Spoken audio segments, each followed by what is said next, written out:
तो भगवन्त इन्द्रमहिता सिद्धाश्च सिद्धिस्थिता आचार्याचिनशासनो विभरा पूज्या उपाध्यायका श्रीसिद्धान्तसुपाठका मुनिवरा रत्नत्रयाराधका पञ्चैते परमेष्ठिनं प्रतिदिनं कुर्वन्तु वो मङ्गलम् दया सिन्धु दया सिन्धु दया करजे दया करजे મને આ જંજીરોમાંથી હવે જલ્દી છૂટો કરજે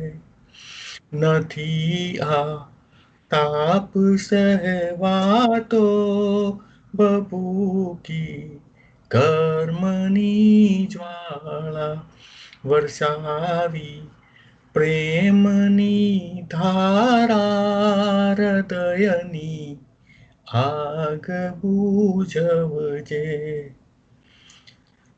વીરા સર્વસુરાસુરેન્દ્ર મોહિતો વીરંબુદા સંશ્રિતા વીરેનાભિ અતઃ સ્વકર્મ નિચયો વીરાય નિત્યં નમો વીરા તીર્થમિદં પ્રવૃતમતુલં વીરસ્ય ઘોરં તપો વીરે શ્રીધૃતિકીર્તિકાંતિનિશય શ્રીવીરભદ્રં દિશી નારાયણભાઈ.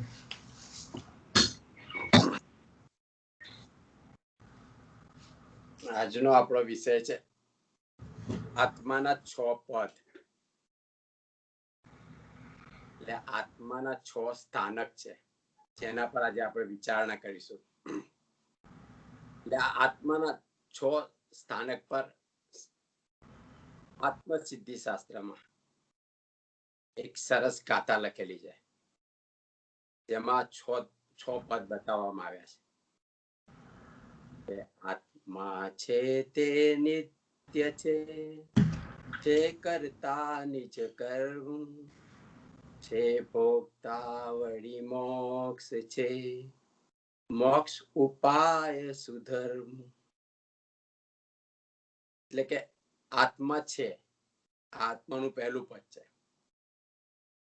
બીજું, આત્મા નિત્ય છે, એટલે છે અને તે નિત્ય છે, એટલે શાશ્વત છે, અવિનાશી છે, કે ત્રિકાળી છે, જેનો નાશ નથી. પછી કે છે ત્રીજું પદ કે તે કર્મનો કર્તા છે, એટલે જે કર્મ થાય છે એ જીવ કરે છે. અને ચોથું પદ છે કર્મનો ભોગતા, એટલે જે કર્મ જીવ બાંધે છે એનો ભોગતા જીવ જ છે કે. એટલે આ ચોથું પદ છે, તે કર્મનો ભોગતા છે. પાંચમું પદ છે મોક્ષ છે, એટલે આ મોક્ષ પદ છે, એટલે કે આત્માનો મોક્ષ થાય છે. અને આ મોક્ષ પદ છે એટલે છઠ્ઠું પદ છે કે તેનો ઉપાય છે, મોક્ષનો ઉપાય. મોક્ષનો ઉપાય સુધર્મ, એટલે છઠ્ઠું પદ છે મોક્ષ ઉપાય સુધર્મ. એટલે આત્માના 6 પદ કે કોને બતાવ્યા છે? તો કે જેને આ શુદ્ધ આત્મ સ્વરૂપને પ્રાપ્ત કર્યું છે, જે આત્મ સ્વરૂપને પામ્યા છે, તેવા પુરુષોએ આત્માના 6 પદ બતાવ્યા છે. એટલે સર્વજ્ઞ તીર્થંકર ભગવાનોએ તેમને આત્માના 6 પદ બતાવ્યા છે. અને જીવ જો આત્માના 6 પદ પર કે સુવિચારણા કરે, એટલે આત્માના 6 પદ પર જો સુવિચારણા કરવામાં આવે તો જીવને સમ્યક દર્શન થાય છે. કારણ આ 6 પદમાં જ કે સમ્યક દર્શનનો નિવાસ છે. એટલે કે આ 6 પદમાં જ સમ્યક દર્શન રહે છે. એટલે તેના પર જો સુવિચારણા કરવામાં આવે, સુવિચારણા એટલે એવી વિચારણા કે જેનાથી જીવને આત્માના 6 પદ કે સર્વાંગે સમજાવવા જોઈએ, એવી વિચારણા. સર્વાંગે એટલે સપ્રમાણ, પ્રમાણ સહિત સમજાવવા જોઈએ. કોઈ અવિરોધ પણ, એટલે કોઈ જાતનો વિરોધ ના રહેવો જોઈએ, કોઈ જાતની શંકા ન રહેવી જોઈએ. દરેક અપેક્ષાએ, દરેક દ્રષ્ટિકોણથી આત્માના 6 પદ જીવને સમજાવવા જોઈએ. એટલે કે આત્માનું પૂર્ણ સ્વરૂપ સમજાવવું જોઈએ. એટલે જો આત્માનું પૂર્ણ સ્વરૂપ જીવને સમજાય તો જ જીવને તેના પર શ્રદ્ધા થાય, યથાર્થ દર્શન થાય અને સમ્યક દર્શન પ્રગટે. કારણ કે આ 6 પદ એ સમ્યક દર્શનનું મૂળ છે. એટલે સંપૂર્ણપણે જીવને સમજાય તો જીવને સમ્યક દર્શન થાય, તેના પર શ્રદ્ધા થાય. તો હવે આપણે સમજીએ આત્માનું પહેલું પદ કે આત્મા છે. હવે આત્મા છે એમાં આપણામાંથી ઘણા બધાને શંકા હશે, કારણ કે દેખાતો નથી, અરૂપી છે, અમૂર્ત છે, અદ્રશ્ય છે. એટલે ઘણા બધાને આપણે આત્મા છે એવું માનીએ છે ખરા, પણ એમાં શંકા છે કે એને પુરવાર કેવી રીતે કરવું. કે અને આ શંકા કે ગૌતમ સ્વામીને પણ હતી. એ ગૌતમ સ્વામી બનતા પહેલા ની અવસ્થામાં, એટલે ઇન્દ્રબુદ્ધિ ગૌતમને આવી શંકા હતી. આ ઇન્દ્રબુદ્ધિ ગૌતમ બ્રાહ્મણ કુળમાં જન્મ્યા હતા અને વેદાંતના ઊંડા અભ્યાસી હતા. વેદ ધર્મના ઘણા શાસ્ત્રો જાણતા હતા, પ્રકાંડ પંડિત હતા, અને છતાં તેમને શંકા હતી આત્મા છે કે નહીં. કે એટલે કે જીવ છે કે નહીં એની શંકા એમને હતી, પણ તેનું સમાધાન કોઈ એમને મળતું નહોતું. કારણ કે તેમને આટલું બધું જ્ઞાન હતું. બધા બીજા બ્રાહ્મણોને કે જે પણ બીજા એમની સામે જ્ઞાની આવે એ બધાને વાદ વિવાદમાં હરાવી દેતા. એટલે પોતાને જે જ્ઞાનનું અહંકાર હતો, એમને એમ હતું કે મારાથી કોઈ મોટું છે જ નહીં. પણ તેમને અંદર આ શંકા હતી કે આત્મા છે કે નહીં, જીવ છે કે નહીં. અને એટલે એ શંકાનું નિવારણ કરવા એ કોઈની પાસે જઈ શકે એમ પણ નહોતા, કારણ કે એમને પોતાની મોટાઈ નડતી હતી કે પોતે ભલભલાને વાદ વિવાદમાં હરાવી દીધા, તો કે એમને પૂછાય કેવી રીતે. એટલે કે કોઈને કહેવાય નહીં ને કોઈને રહેવાય નહીં, આવી શંકા હતી. પણ તેવામાં જ કે મહાવીર ભગવાન આપાપપુરીમાં આવ્યા. તે મહાવીર ભગવાનની બીજી દેશના. એટલે મહાવીર ભગવાન જ્યાં આપાપપુરીમાં આવ્યા એટલે ત્યાં સમસરણની રચના થઈ. અને આ સમસરણની રચના જ્યાં થતી હતી આપાપુરી નજીક નગરીમાં, તેની નજીકની નગરીમાં જ કે આ ઇન્દ્રભૂતિ ગૌતમ યજ્ઞ કરાવતા હતા. યજ્ઞનું આયોજન હતું. એટલે સમસરણમાં જવા માટે આકાશમાંથી દેવો ઉતારવા માંડ્યા, અને દેવો ઉતારવા માંડ્યા એટલે ઇન્દ્રભૂતિએ ગૌતમે જોયું કે વાહ છે, મારા ધર્મનો કેટલો પ્રતાપ છે. કે હું જે યજ્ઞ કરાવું છું એને લીધે દેવો નીચે આવે છે. કે પણ એ દેવો ત્યાં આગળ આવવાને બદલે આગળ નીકળી ગયા સમસરણ બાજુ. એટલે ઇન્દ્રપુતિ ગૌતમને એમ થયું કે આ દેવો ભૂલા પડ્યા લાગે છે, ઓકે હમણાં પાછા આવશે. કે મહારાજો અહીંયા કોઈ સર્વજ્ઞ કે કોઈ જ્ઞાની પુરુષ છે નહીં, પણ એ દેવો પાછા ન આવ્યા. એટલે કોકે ઇન્દ્રપુત્રની ગૌતમને કીધું કે મહાવીર નામના કોઈ સર્વજ્ઞ આવ્યા છે બાજુમાં, નજીકમાં, કે તેમનું સંવત્સરણ રચાયું છે, દેવો ત્યાં ગયા હશે. એટલે ઇન્દ્રપુત્રી ગૌતમને અંદરથી થયું કે મારાથી વળી કોણ એવો જાણકાર છે, કોઈ માયાવી પુરુષ હોવો જોઈએ કે એની માયામાં દેવો ભરમાઈ ગયા છે. એટલે ઇન્દ્રપુત્રી ગૌતમ પોતાનો યજ્ઞ સમાપ્ત કરીને પોતાના શિષ્યો સાથે ઝડપથી કે સમોસરણ તરફ ગયા, જ્યાં ભગવાનની દેશના હતી. હજી સમોસરણમાં પ્રવેશ કરે છે, ત્યાં જ મહાવીર ભગવાન ગૌતમને આવકાર આપે છે કે આવ ઇન્દ્રપુત્રી ગૌતમ આવ. એટલે આ નામ સાંભળીને એ ચમકે છે ગૌતમ કે મારું નામ આને કેવી રીતે ખબર. પછી પાછા અંદર જ પોતાની જાતને સમાધાન આપે છે કે કદાચ માયાવી હોય અને એટલે જાણતો હોય કા પછીથી કે મારું નામ, હું કેટલો મોટો જ્ઞાની છું, કે મને કે બધા જ ઓળખે છે, એટલે આને પણ મારું નામ સાંભળ્યું હશે એટલે મને ઓળખે છે. પણ પછીથી ગૌતમ જેવા આગળ વધે છે, ભગવાનની સમક્ષ જાય છે, ત્યારે ભગવાન કે છે કે ઇન્દ્રપુત્રી ગૌતમ,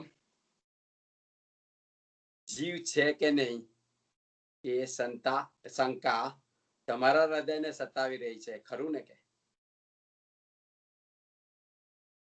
કે ભગવાનની આ વાણી સાંભળીને એને પોતાના અહંકારને ઠેસ વાગે છે કે આ મારા અંતરની વાત, કે મારા મનની વાત આમને કેવી રીતે જાણી, કે કારણ કે આ વાત મારા સિવાય કોઈ જ જાણતું નથી, મેં કોઈની સાથે કરી જ નથી.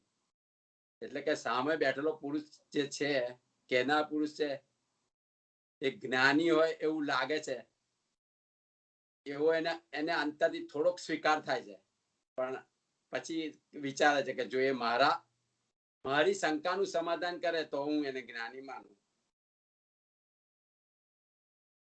એટલે ભગવાને કહ્યું કે ગૌતમ, જીવ નામનું તત્વ છે અને તે સ્વતંત્ર છે અને શાશ્વત છે, એમાં કે કોઈ શંકા કરવાની જરૂર નથી. એટલે હજી એને સમજવું હતું કે આત્મા છે કેવી રીતે, તો કે તેનું સમાધાન આપતા ભગવાન કે છે કે ગૌતમની વાતનું સમાધાન આપતા ભગવાન કે છે કે તમારા શાસ્ત્રોમાં એ વાક્ય લખેલું છે, એ વાક્યમાં જ એનું સમાધાન છે.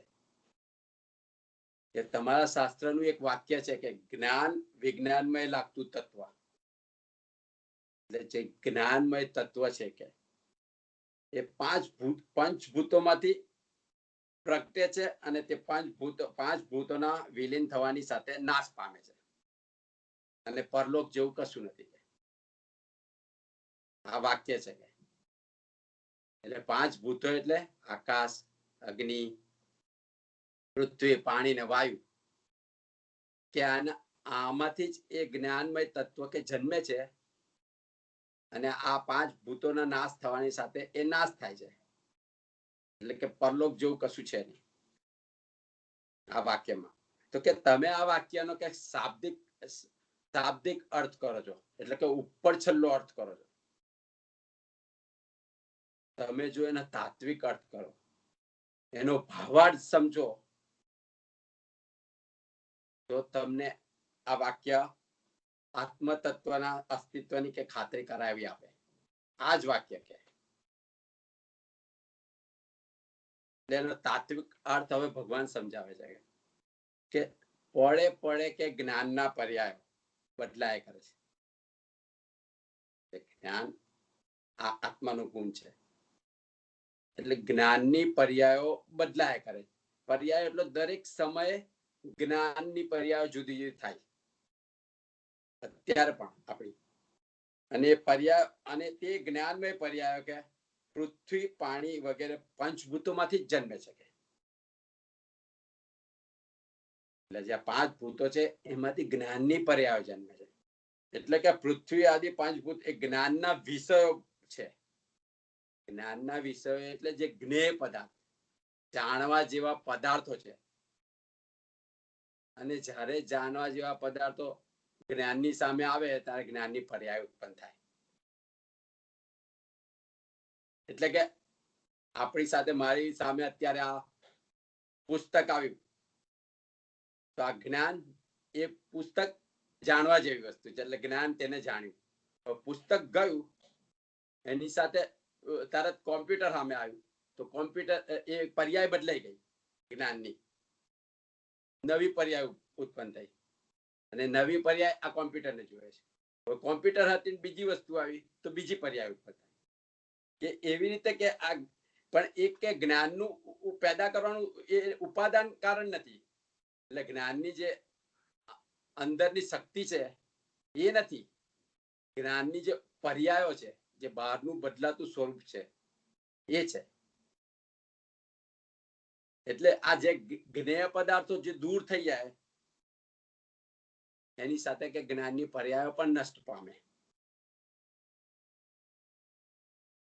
અને નવી જ્ઞાનની પર્યાય ઉત્પન્ન થાય.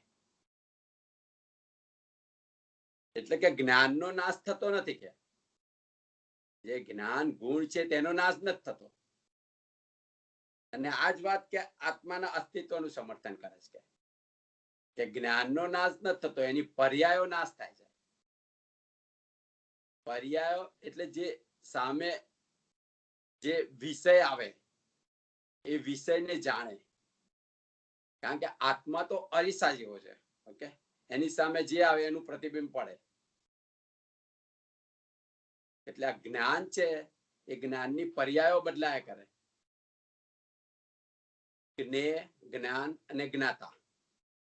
જ્ઞાતા એ આત્મા છે, આત્માનો ગુણ એ જ્ઞાન છે, અને જ્ઞાન જેને જુએ છે એ જ્ઞેય પદાર્થ છે. એટલે જેવા જેવા પદાર્થો આવે એવી જ્ઞાનની પર્યાયો બદલાયા કરે. પણ એ કે જ્ઞાન નથી, એટલે આ પર્યાયોનો નાશ થાય છે. કે 5 ભૂતોની સાથે પર્યાયોનો નાશ થાય છે જ્ઞેય પદાર્થનો. કે એ જ્ઞેય પદાર્થને જાણનારા જ્ઞાનનો નાશ નથી થતો. કારણ કે આ 5 ભૂતો છે એ કે જ્ઞાનને ઉત્પન્ન નથી કરતું, જ્ઞાનનું ઉપાદાન કારણ નથી.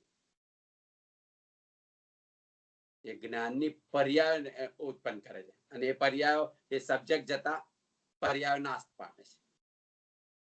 એટલે કે આ જ્ઞાનના પદાર્થો કે દરેક પળે પળે પલટાતા હોવા છતાં એ પલટાને ઝીલતો આત્મા એક શાશ્વત અને અવિનાશી તત્વ છે, બની રહે છે. એટલે કે આત્મા છે, આ પ્રૂવ કરે છે, પુરવાર કરે છે. અને એવી જ રીતે બીજું પ્રમાણથી સમજાવે છે કે તમે જયારે એમ કહો કે મારો પુત્ર, એટલે પુત્ર અને પિતા બે વ્યક્તિનું અસ્તિત્વ આપોઆપ પ્રગટે છે. એવી જ રીતે જયારે તમે એમ કહો કે મારું શરીર, એટલે શરીર અને શરીરધારી એમ બે પદાર્થો કે ઓટોમેટિક સિદ્ધ થાય છે કે બે વસ્તુ છે. તમે જયારે કહો છો કે મારું શરીર, એટલે શરીર અને શરીરધારી કોક છે, એનું અસ્તિત્વ ઓટોમેટિક પુરવાર થાય છે. અને આવા તો ઘણા આપણે વાક્ય પ્રયોગો કે વાપરીએ છીએ કે આ મેં કર્યું, હું કરું છું, કે આ મારું છે. કે આ વાક્ય પ્રયોગો જ કોઈ અદ્રશ્ય તત્વનું કે દેહથી ભિન્નપણું બતાવે છે. એટલે દેહથી કોઈ બીજું તત્વ છે એવું બતાવે છે.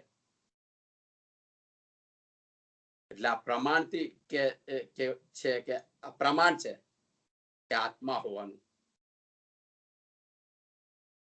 અને આત્મા હોવાના બીજા પ્રમાણ આપણે જોઈએ કે જગતમાં બે તત્વ છે, મૂળ તત્વ બે છે. એટલે મૂળ પદાર્થ જળ અને જીવ. એટલે આત્મા કે સ્વભાવે કરીને પદાર્થ છે, અને કોઈ પણ પદાર્થ કે એના ગુણો અને લક્ષણોથી ઓળખાય. જેવા કે ઘટ અને પટ. ઘટ અને પટ એટલે ઘડો કે કપડું. હવે આપણે માટીનો ઘડો હોય તો તેને કેવી રીતે ઓળખીએ? એના ગુણોથી જ ઓળખીએ કે આ માટી છે. માટીના ગુણોથી માટી ઓળખાય અને એનાથી બનતો આ ઘડો ઓળખાય. એવી જ રીતે કારણ કે જળના ગુણો શું છે? વર્ણ, ગંધ, રસ અને સ્પર્શ. આ ગુણોથી જ કોઈ પણ પદાર્થ, જળ પદાર્થ ઓળખાય છે.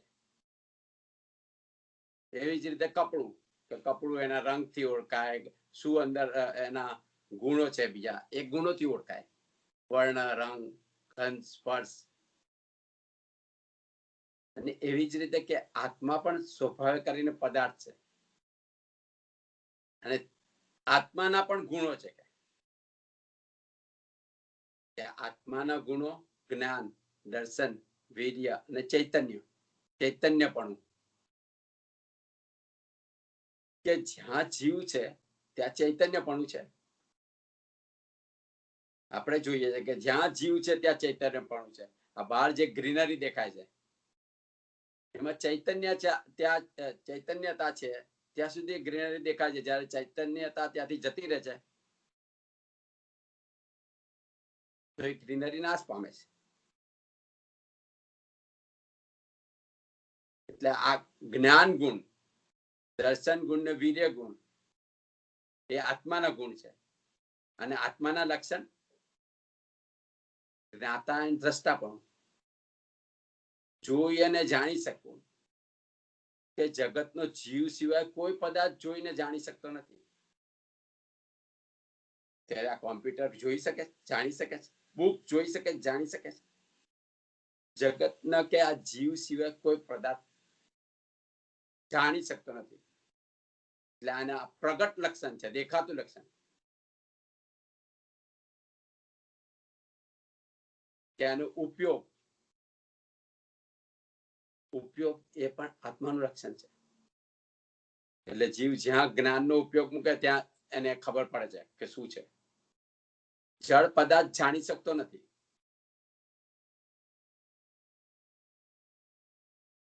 અને બીજો એક ગુણ છે કે સ્વપર પ્રકાશક ગુણ.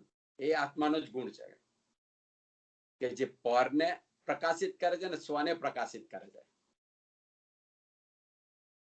એ દીવો છે, કે દીવો પરને પ્રકાશિત કરે, પણ દીવો પોતાને પ્રકાશિત ન કરી શકે. દીવો પોતાને ઉજાસ ન આપી શકે. ત્યારે જીવ છે એ પરને પણ પ્રકાશિત કરે, પોતાને, એટલે પરને પણ જાણે છે અને પોતાને પણ જાણે છે જીવ. આ ગુણ કે જીવનો જ છે. કે દીવો પર વસ્તુને પ્રકાશિત કરે, પણ દીવો પાછો જાણી નથી શકતો. જાણનારો જીવ જ છે. તમે રૂમમાં જો લાઈટ કરો તો પદાર્થ દેખાય, પણ પદાર્થને જાણનારો કોણ છે? જીવ જ છે. એટલે કે આ ગુણો અને લક્ષણોથી કે આત્મા છે તેમ જણાય છે. અને આ આત્મા છે તેને આત્મસિદ્ધિ શાસ્ત્રમાં શ્રીમદ 8 ગાથામાં એના પ્રમાણ બતાવે છે જુદા જુદા, કે કેવી રીતે એને સમજાય. તો કે અનાદિકાળથી આ જીવ કે આ સંસારમાં છે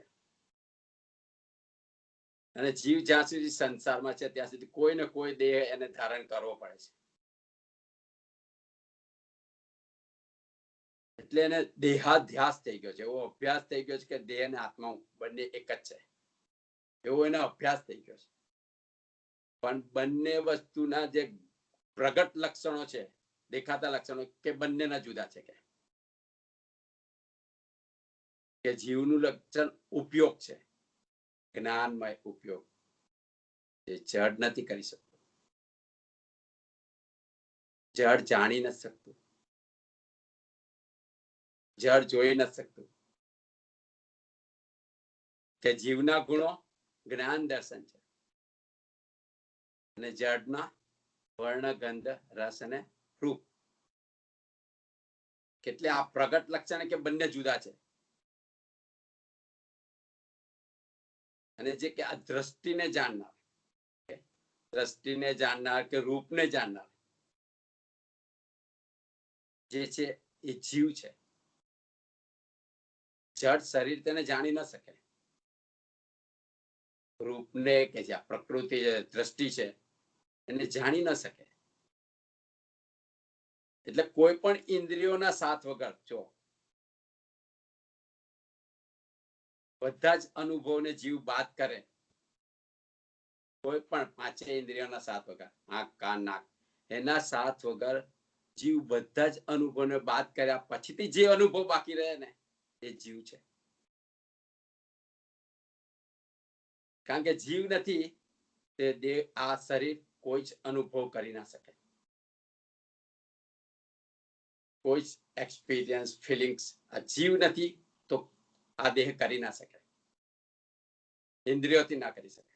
એટલે ઇન્દ્રિયોના અનુભવને બાદ કરતા જે પણ અનુભવ બાદ રહે એ કે જીવ છે.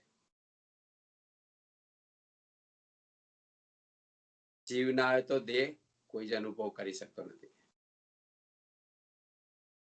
પછી કે છે કે દરેક ઇન્દ્રિય છે, જે આપણે પાંચ ઇન્દ્રિય છે, એ દરેક ઇન્દ્રિયને પોતાના વિષયનું જ્ઞાન છે.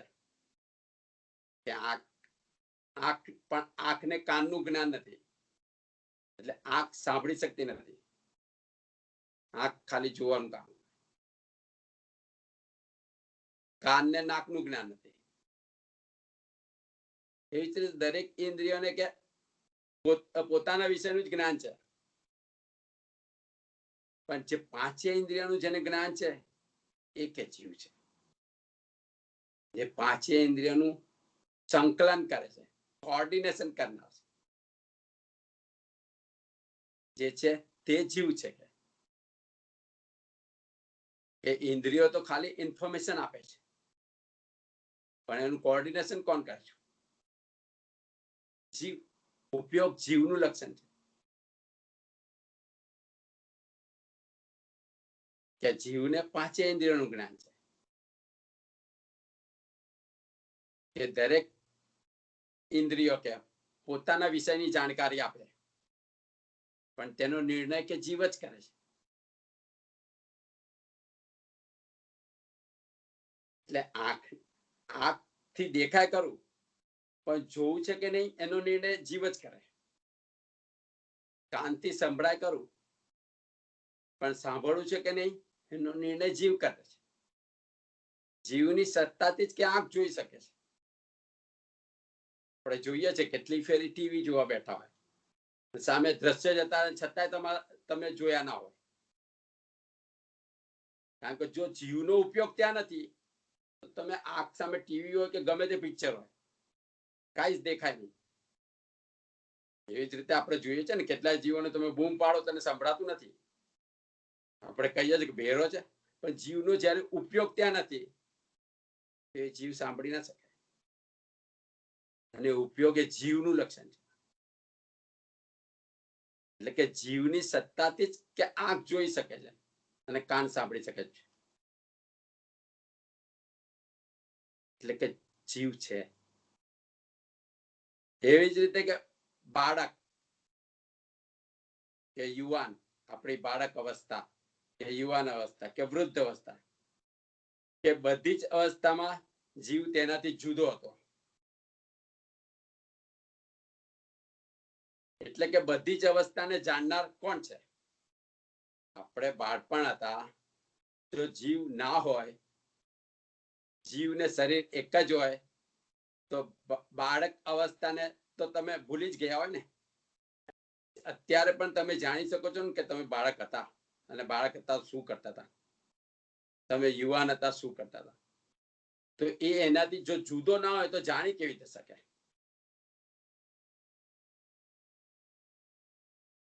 એટલે જીવને કે બધી જ અવસ્થાનો અનુભવ થાય છે. આપણને અનુભવ થાય છે ને કે બાળપણમાં આપણે શું કર્યું હતું, કે જુવાનીમાં શું કર્યું હતું. કે આ અનુભવ જડ ના કરી શકે, શરીર ન કરી શકે, જીવ સિવાય કોઈ અનુભવ કરી ના શકે. કે ઇવન આપણા શરીરમાં રોગી અને નિરોગી અવસ્થા, એની જાણકારી કે આત્માને થાય છે. આત્મા જાણે છે કે આપણે રોગી છે ને નિરોગી છે. કોણ બતાવે છે આપણને કે આપણને રોગ થયો, બીમારી આવી? એટલે જે જાણકારી છે એ જીવ સિવાય કોઈ તત્વ બતાવી નથી શકતું. એટલે કે આત્મા છે. પછી કે ઘટપટ ને જીવ જાણે છે, તેથી તેને માને છે. એટલે આપણને જે બધી દેખાતી વસ્તુ છે, જળ વસ્તુઓ, એને આપણે જાણીએ છીએ એટલે એને માનીએ છીએ. પણ આત્મા કે દેખાતો નથી, અરૂપી છે. પણ એને આ જે રૂપી વસ્તુને જાણે છે કોણ? કે જે જાણે છે એને જ તું નથી માનતો કે? રૂપી વસ્તુ આપણને જે બધી દેખાય છે, કે કોમ્પ્યુટર દેખાય છે, બુક દેખાય છે, આ મકાનો દેખાય છે, એને જાણનાર, એને જાણે છે કોણ? કે એને જીવ જાણે, એને જાણનારો કોક છે. પણ એ જાણનારાને તું માનતો નથી કે?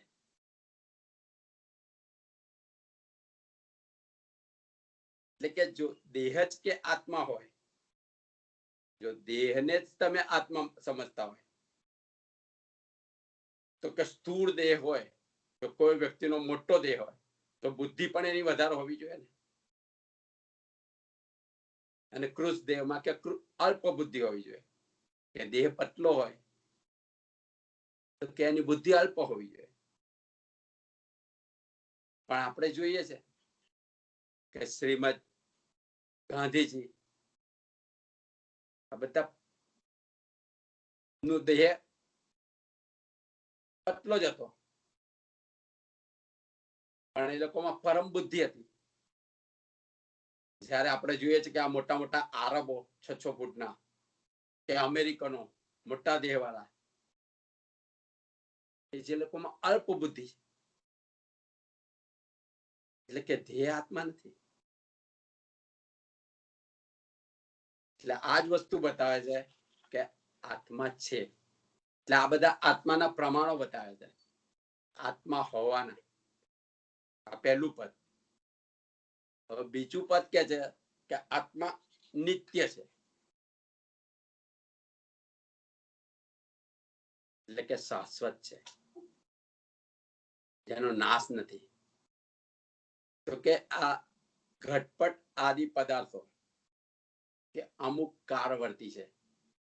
એટલે કે ઘડો કે કપડું કે અમુક કાળવર્તી, એટલે અમુક કાળ પછી એ નાશ પામે છે. આપણે જોઈએ છે ને કે ઘડો જર્જરિત થાય, કપડા જર્જરિત થાય, ઘડો જૂનો થાય, અમુક ટાઈમ અમુક પછી નાશ પામે, કપડું ફાટી જાય, ફેંકી દેવું પડે. એટલે અમુક કાળ પછી એની કાળની એના પર અસર છે. એટલે કાળની અસરથી વસ્તુ જૂની થાય, જર્જરિત થાય અને નાશ પામે છે. પણ કે આત્મા છે એ ત્રિકાળવર્તી છે, ત્રણે કાળમાં છે, એનો નાશ નથી, અવિનાશી છે. તો હવે એને પ્રમાણથી સમજીએ કે બધા જ પદાર્થો જગતના એ કોઈ ને કોઈ સંયોગોથી જ ઉત્પન્ન થાય છે. આપણે જોઈએ છે કે જગતના આપણને જે બધા દેખાતા પદાર્થો છે, કે જેટલા ન દેખાતા પદાર્થો પણ કોઈ ને કોઈ સંયોગોથી જ ઉત્પન્ન થાય. સંયોગો એટલે એનું કોઈમાં મિશ્રણ કરવામાં આવે, કોઈને કોઈમાં મિલાવટ કરવામાં આવે તો નવો પદાર્થ ઉત્પન્ન થાય.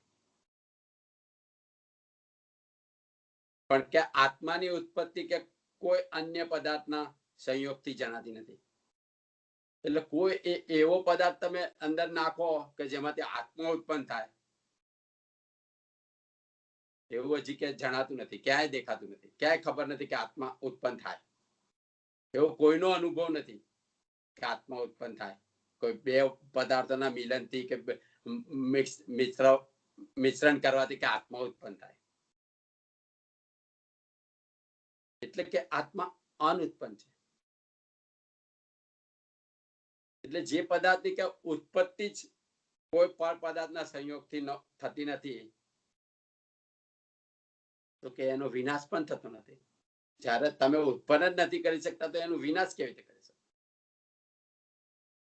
એટલે કે એ પદાર્થની વિનાશ પણ નથી.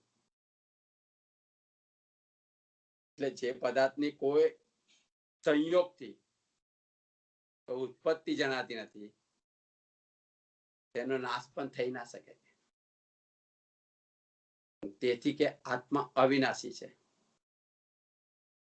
કે આત્મા નિત્ય છે. હવે આ નિત્યતાને સમજાવવા માટે પણ શ્રીમદજીએ અમુક 6-7 ગાથાઓમાં સમજાવી છે કે આત્માની નિત્યતાનું પ્રમાણ શું.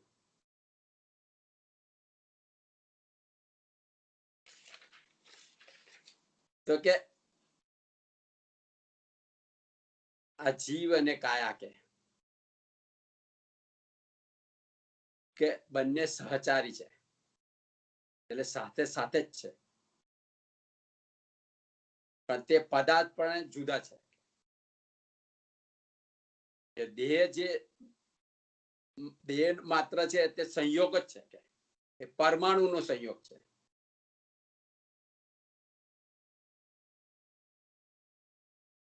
એટલે શરીર એ પરમાણુનો સંયોગ છે. કે દેહ છે ને તે જળ છે, કે રૂપી છે, અને દેહની સાથે જો આત્માનો નાશ થાય, તો ઉત્પન્ન થાય, તો આપણે જોઈએ છે કે ચેતનનો નાશ પહેલો થાય છે. કોઈ જીવનું જયારે મૃત્યુ થાય ત્યારે આપણે જોઈએ છે જીવ પહેલો જતો રહે છે, અને દેહ પડી રહેશે. એટલે બે પદાર્થ જુદા છે. એટલે જળનો નાશ પછીથી થાય છે, જીવ પહેલા જતો રહે છે. અને આ જીવ ચાલ્યો જાય એ જાણે છે કોણ? જીવ જતો રહે છે એ જાણે છે કોણ?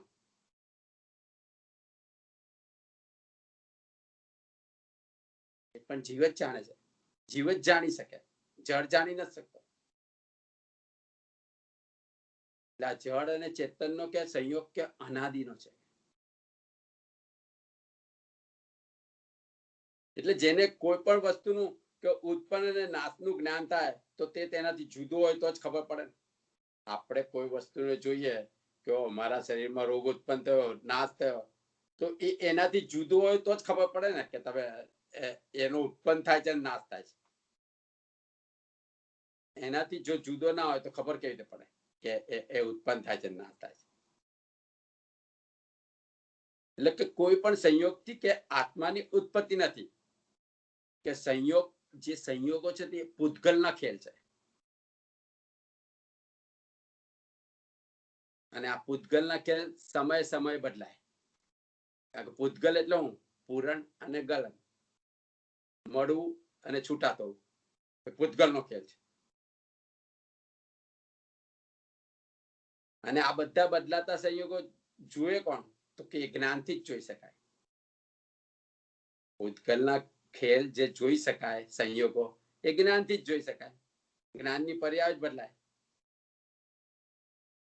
એટલે આ સંયોગો જે છે બધા છે અનુભવનો વિષય છે. એટલે હજી સુધી કોઈએ એવો અનુભવ કર્યો નથી કે કોઈ જડ વસ્તુમાંથી ચેતન પ્રગટે, જીવ પ્રગટે. આપણે જોઈએ છે ને સાયન્ટિસ્ટો કેટલા પ્રયોગો કરે છે, આખી બોડીના બધા પાર્ટ્સ બનાવે છે, એના પર પ્રયોગો ચાલે છે. જીવ હજી સુધી ઉત્પન્ન નથી કરી શક્યા. જીવ સાયન્ટિસ્ટો, એટલે હજી સુધી કોઈનો એવો અનુભવ નથી કે જળમાંથી ચેતન ઉપજે અને ચેતનમાંથી જળ થઈ જાય, કે જીવ જળ થઈ જાય.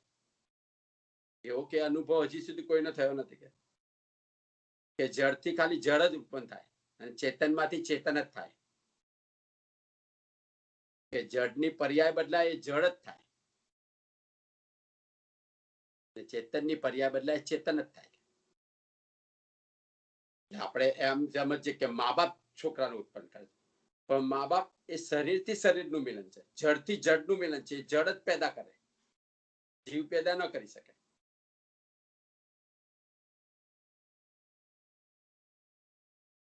કારણ કે જળના ગુણો જુદા છે અને જીવના ગુણો જુદા છે. જળમાંથી જળ જ ઉત્પન્ન થાય, પણ આ અનાદિનો સંયોગ છે, કે સહચારી છે જીવ અને જળ. કે જેની ઉત્પત્તિ નથી એનો નાશ નથી, કે જેનો કોઈ ઉત્પન્ન જ નથી કરી શકતો એનો નાશ કેવી રીતે થાય? એટલે આ પ્રમાણ બતાવે છે કે આત્મા નિત્ય છે. બીજું આપણે જાણીએ છીએ કે સર્પાદી એટલે સર્પ છે, કે જે વાઘ છે, સિંહ છે, કે આ સર્પ જ્યારે જન્મે છે ત્યારથી ક્રોધને સાથે લઈને જન્મે છે. ક્રોધ એક સંસ્કાર છે. તો એનામાં સંસ્કાર આવ્યો ક્યાંથી? ત્યારે સર્પ જન્મે છે, સર્પ કે વીછી જન્મે ત્યારથી એનામાં આ ક્રોધનો સંસ્કાર હોય છે. અને આ જન્મમાં તો કોઈ એને સંસ્કાર આપ્યો નથી ક્રોધનો. અને ક્રોધ જો શરીરમાં થતો હોય તો સાપની કાંચડીમાં ક્રોધ હોવો જોઈએ ને.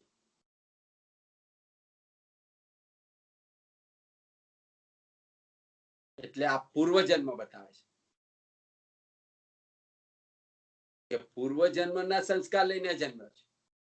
અને પૂર્વજન્મ છે એટલે એ બતાવે છે કે આત્માની નિત્યતા છે, સળંગ છે આત્મા. અને પૂર્વજન્મના તો અત્યારે આપણે ઘણા કિસ્સા સાંભળીએ છીએ કે અમુક જીવ અમુક ઠેકાણે જન્મ્યો ને પછી પોતાના મા બાપને શોધી લાવ્યા.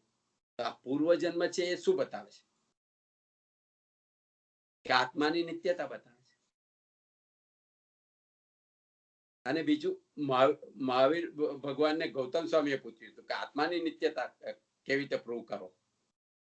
તો મહાવીર ભગવાને કીધું હતું કે તમારા શાસ્ત્રમાં લખ્યું છે કે જે જીવ કે જેને કે સ્વર્ગ મેળવવાની કામના હોય એને અગ્નિહોત્ર નામે યજ્ઞ કરવો.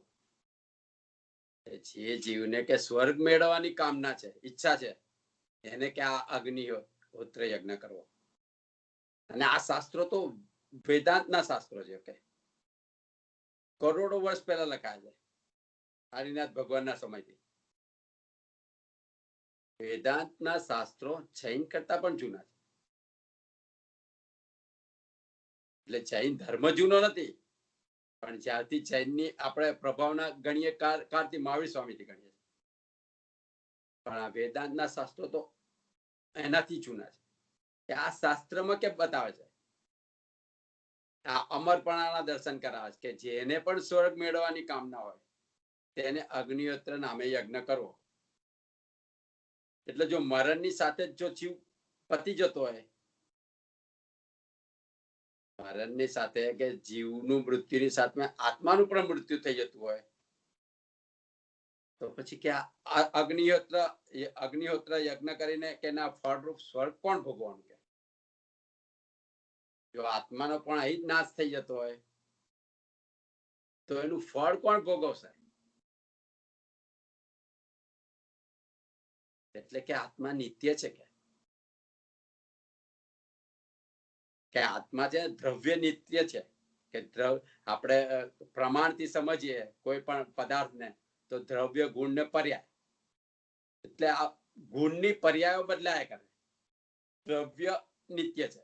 આત્મા દ્રવ્ય સ્વરૂપે જે ધ્રુવ છે એ કે નિત્ય છે, પણ જે આત્માના ગુણ છે એ ગુણોની પર્યાયો બદલાયા કરે છે. એટલે અવસ્થાઓ બદલાયા કરે. અને તેનું જ્ઞાન, જે અવસ્થા બદલાય એનું જ્ઞાન પણ પાછું આત્માને જ થાય છે. એ અવસ્થા બદલાય તેનું જ્ઞાન આત્માને જ થાય. એટલે કે બાળપણ, જુવાની અને વૃદ્ધ આ શરીરની ત્રણેય અવસ્થા છે. અને આ અવસ્થાનું જ્ઞાન જીવને પોતાને થાય છે. પોતે જાણે છે કે હું બાળક હતો. હવે જો આત્માની નિત્યતા તમે આ ભાવમાં સિદ્ધ કરવા માંગો તો પણ તમે સિદ્ધ કરી શકો કે બાળક હતો. અત્યારે તમે યુવાન છો, તો બાળક હતા ત્યારે તમે એ જીવ હતા ત્યારે તમે જાણો છો ને કે બાળક હતા. જો તમે એ જીવ ના હોત, જીવ મૃત્યુ પામતો હોત કે નાશ થતો હોય, તો એની સળંગ બતાવે કે આત્મા સળંગ છે કે બાળક હતો ત્યારે હું હતો, જુવાન છું ત્યારે હું છું, અને વૃદ્ધ હોઈશ ત્યારે હું હોઈશ. આ ત્રણેય અવસ્થાને જે જાણનારો છે એ જીવ કે સળંગ છે. એટલે જ પોતાના બાળપણને જાણે છે. એટલે આ જીવની નિત્યતા બતાવે છે કે જીવ નિત્ય છે. અને આપણે જાણીએ છીએ કે જો જીવ જડને જેમ હોય તો અમુક ક્ષણિક પદાર્થ, એટલે એક ક્ષણમાં આપણને જે પદાર્થ દેખાય, હવે બીજી ક્ષણે એ ક્ષણે જો જીવ નાશ પામતો હોય તો બીજી ક્ષણે કે જે પછીથી એ જીવને ખબર કેવી રીતે પડે કે પેલી ક્ષણનો જાણનાર હું છું? પેલી ક્ષણને જાણી કેવી રીતે શકે? અત્યારે હું જે શબ્દ બોલું છું, હવે આ શબ્દ ગયો, હવે અત્યારે હું જાણી કેવી રીતે શકું છું કે એ શબ્દ ગયો? જો એની સાથે જ આત્મા નાશ પામતો હોય તો. આ બૌદ્ધ ધર્મમાં આ બતાવ્યું છે. બૌદ્ધ ધર્મમાં કહે છે કે આત્મા ક્ષણિક છે, દરેક ક્ષણે કે નાશ પામે છે, દરેક ક્ષણે નવો આત્મા ઉત્પન્ન થાય. પણ દરેક ક્ષણે જો નવો આત્મા ઉત્પન્ન થાય તો જે વસ્તુ ગઈ એને જાણી કેવી રીતે શકે? આગલી ક્ષણમાં જે થયું એ જીવ નાશ પામ્યો, નવો ઉભો થયો. તો આ નવો ઉભો થયેલો જૂની ક્ષણને જાણી કેવી રીતે શકે? આત્મા નિત્ય છે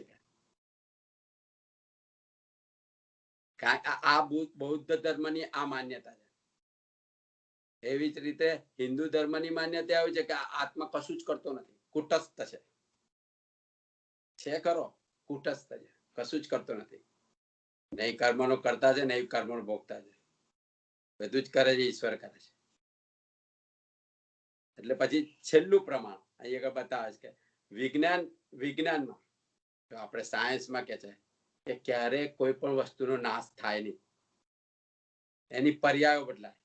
સાયન્સ જ કે છે કે કોઈ પણ વસ્તુનો સંપૂર્ણ નાશ ના થાય. જો મકાન તૂટે તો એની ધૂળ બને, ધૂળમાંથી ઈંટો બને, કાંઈક ને કાંઈક બને, એનો કન્વર્ઝન જ થયા કરે. કોઈ પણ વસ્તુનો નાશ ના થાય, એની પર્યાય બદલાય. એટલે જડનો નાશ થાય, જડની પર્યાય બદલાયા કરે. પણ તો કે ચેતનનો નાશ થાય તો એ કેમાં બદલાય છે? વિચાર કરો. જો જીવ એ પદાર્થ જ છે, જડનો તો આપણે જોઈએ છે કે જડનું કન્વર્ઝન થાય છે. તો જીવનો જો નાશ થતો હોય તો એનું કન્વર્ઝન થવું જોઈએ ને.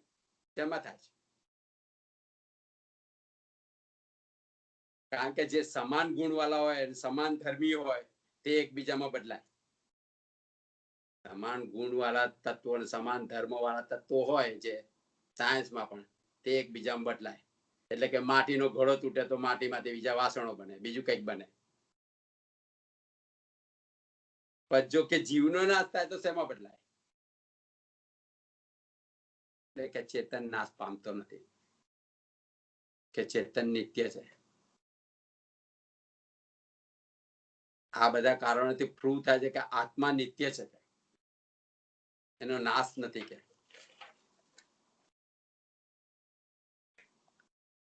કેટલા આગળ કરીશું કે બસ હવે પછી આગળ આવતી ફેરી એક ક્વેશ્ચન એટલે બોલો. બહુ સરસ રીતે તમે સમજાવ્યું કે આપણે મને જ હજી અંદર થોડી ગરમતર થતી હતી. આ સમજાવ બહુ વખત વાંચ્યું મેં. નહીં, બહુ ઈઝી, એટલે અમારા લેંગ્વેજમાં સમજાઈ શકે એ રીતના જ હતા બે પદ તમે લીધા. મને એક ક્વેશ્ચન છે. આપણે કીધું કે આત્મા નાશ નથી થતો અને આત્મા જન્મતો પણ નથી, એટલે there is no પ્રોડક્શન. તો આપણે કહીએ છીએ કે નિગોદમાંથી જીવ નીકળે છે, એટલે આ જે પણ જીવ એટલે આત્મા છે એ લિમિટેડ, આમ અસંખ્ય છે પણ લિમિટેડ હોવા જોઈએ. દેન એટલે એનું જેટલા છે તેટલા છે, એટલા જ રહેશે. એટલા જ રહેશે. આત્મા કોઈ દિવસ નાશ પામતો નથી, એની પર્યાયો બદલાય. બરાબર. નિગોદમાંથી એકેન્દ્રિયમાં આવે, એકેન્દ્રિયમાંથી પંચેન્દ્રિય સુધી આવે, પંચેન્દ્રિયથી પાછો નિગોદમાં જતો રહે. આ જ ચાલ્યા કરે. સિવાય કે એ કર્મથી મુક્ત થાય તો મોક્ષ થઈ જાય. અને ત્યાં મોક્ષમાં આત્મા નાશ નથી પામતો. બરાબર. ત્યાં આત્મા પોતાના અનંત આનંદમાં રહે છે.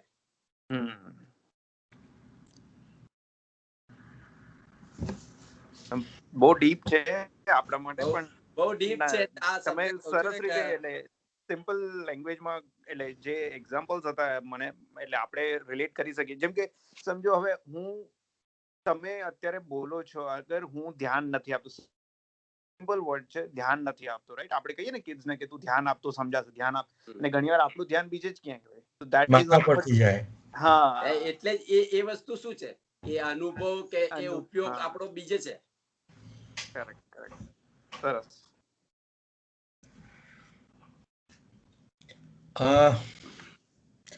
આજે આપણે એક નવો વિષય હવે ચાલુ કરીએ છીએ. આમ તો એનું બેઝિક્સ તો આપણે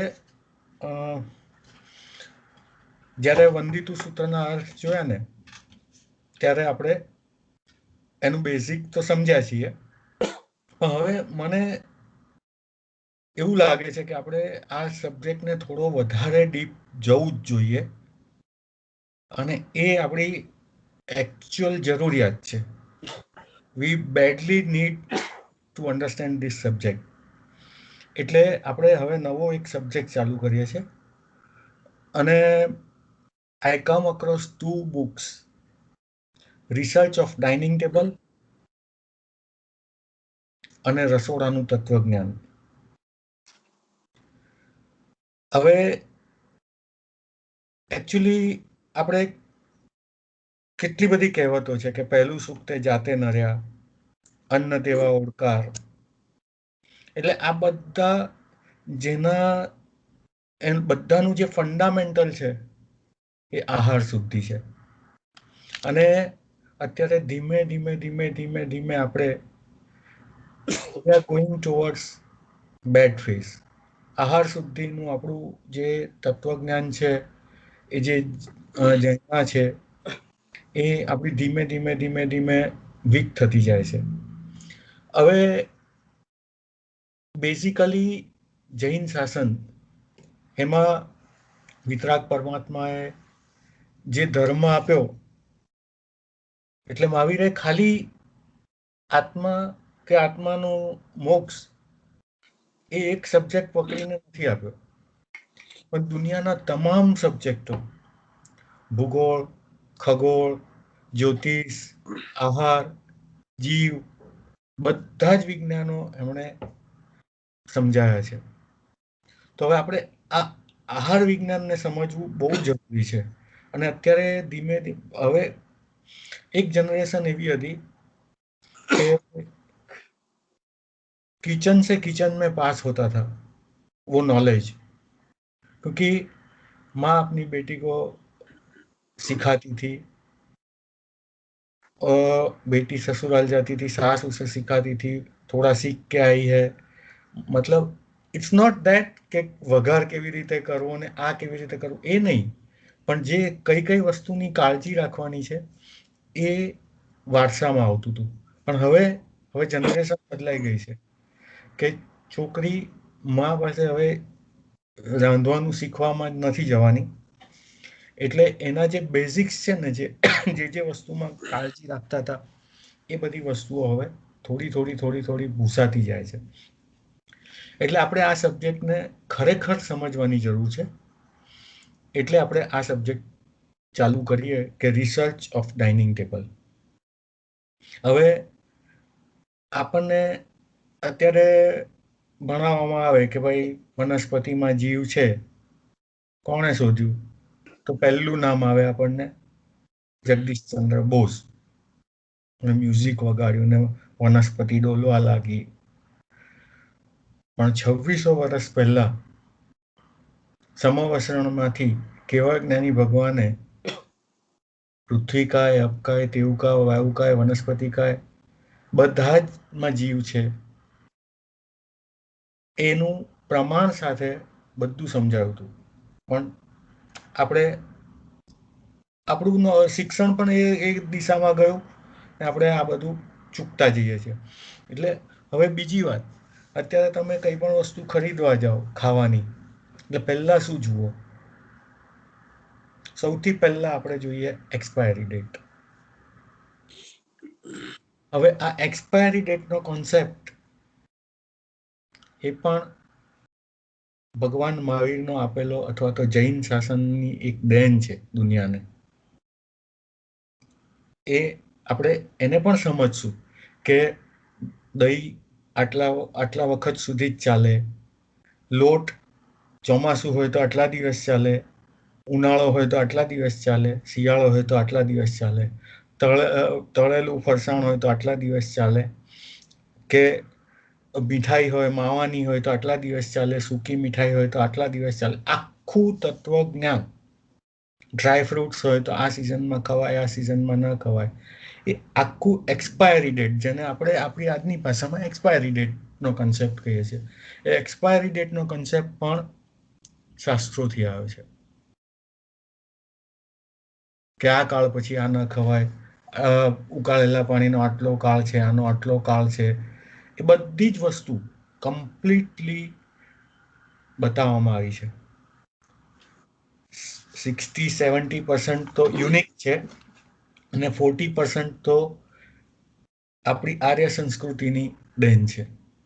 કે જે એટલે કોઈ પણ ધર્મ છે ને, આપણે Jainism, what is Jainism, what is Jain dharma, તો કે ધર્મ ઇઝ અ લાઈફસ્ટાઈલ.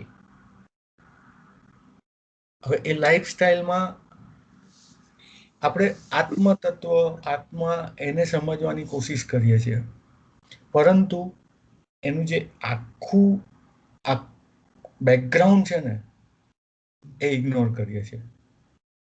તો હવે આપણે આ બેકગ્રાઉન્ડ તરફ આપણે કોન્સન્ટ્રેટ કરવું છે. શું ખવાય, શું ન ખવાય, એમ શેમાં પાપ લાગે, શેમાં. અને એમાં આપણી પાસે હજારો પ્રશ્ન છે આપણા મનમાં. આ આમ કેમ બંધ થઈ જાય છે, કે આ ડ્રાયફ્રૂટ આના પછી આમ કેમ બંધ થઈ જાય છે, કે આ આદરા બેસે પછી કેરી કેમ નથી ખવાતી. અને પાછું આપણે માનીએ પણ છીએ કે વરસાદ થઈ ગયો, હવે કેરીના ટેસ્ટમાં મજા નથી. એવું પણ થાય છે કે આદરા ન બેઠા હોય ને કેરીનો ટેસ્ટ બદલાઈ ગયો છે ને આપણે ખાવાની પછી રુચિ જ ઓછી થઈ જાય છે. એટલે આવું બધું જે થાય છે એ બધાને સમજવાની આપણે કોશિશ કરીએ. થોડો ડિટેલમાં જવું છે હવે આપણે આમાં, આ સબ્જેક્ટમાં. મને એમ લાગે છે કે એ આપણી બેઝિક જરૂરિયાત છે.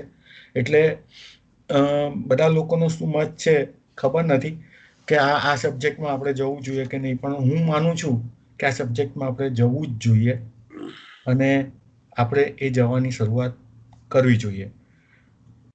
બરાબર છે.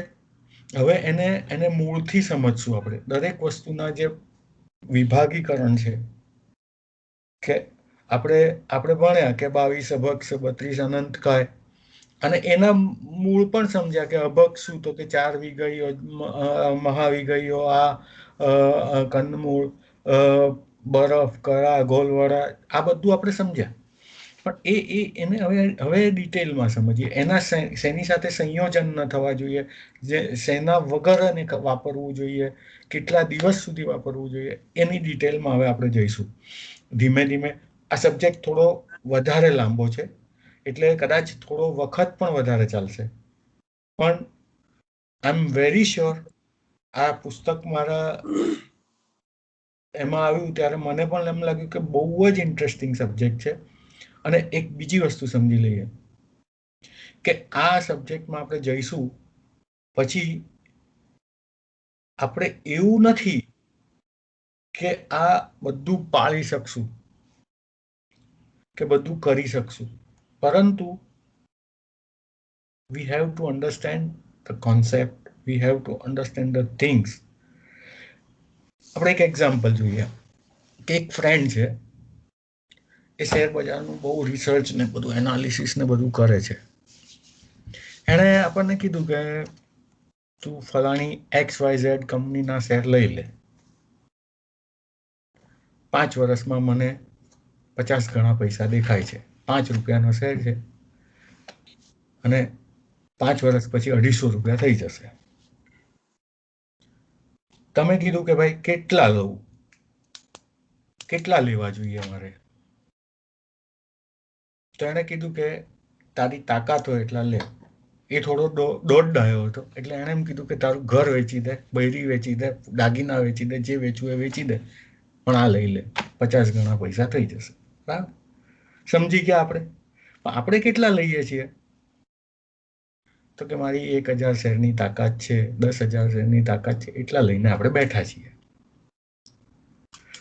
એનો મતલબ એ કે અનલિમિટેડ સ્કોપ છે, પરંતુ મારી શક્તિ આટલી છે, એટલે હું આટલું એમાં ઇન્વેસ્ટ કરીશ.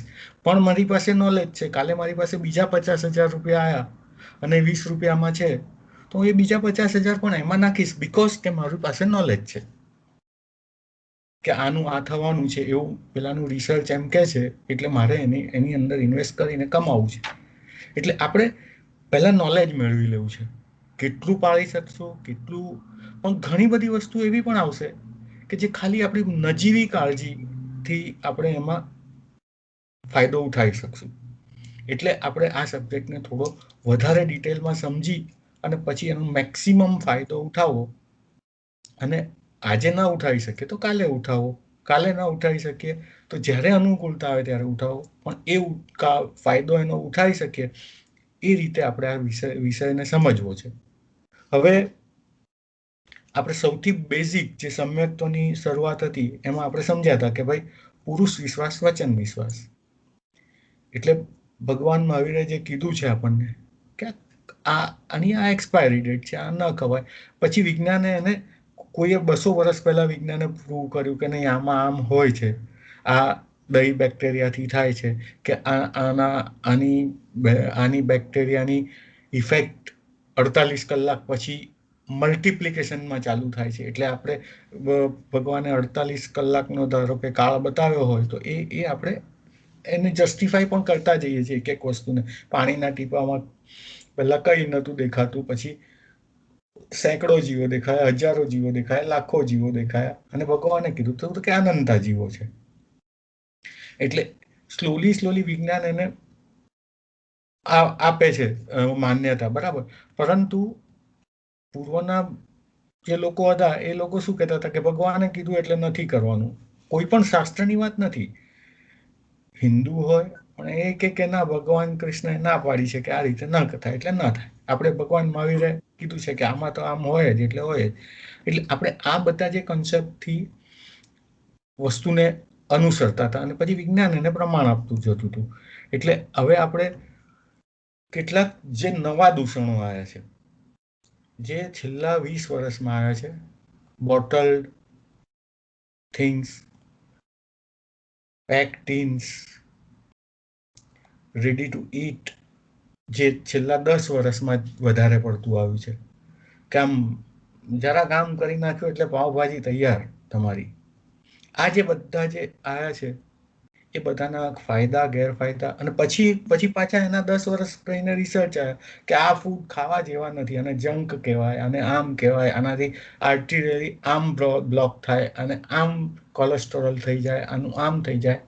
આ બધા પાછા રિસર્ચો પણ આવે છે. પણ આપણને એક ટેવ પડાવી દીધી માર્કેટિંગ વાળાએ કે જેણે કે શું કામ 2 મિનિટમાં તારું આમ થઈ જશે, એક ડબ્બો ખોલ્યો નથી ને એમાંથી બીન્સ કાઢ્યા નથી ને વઘાર્યા નથી ને તારું કામ પતી ગયું.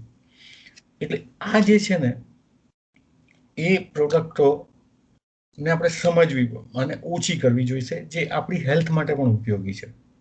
એટલે આપણે હેલ્થ બેઝ લઈએ ને તો પણ ધર્મને પાળવો પડે એમ છે.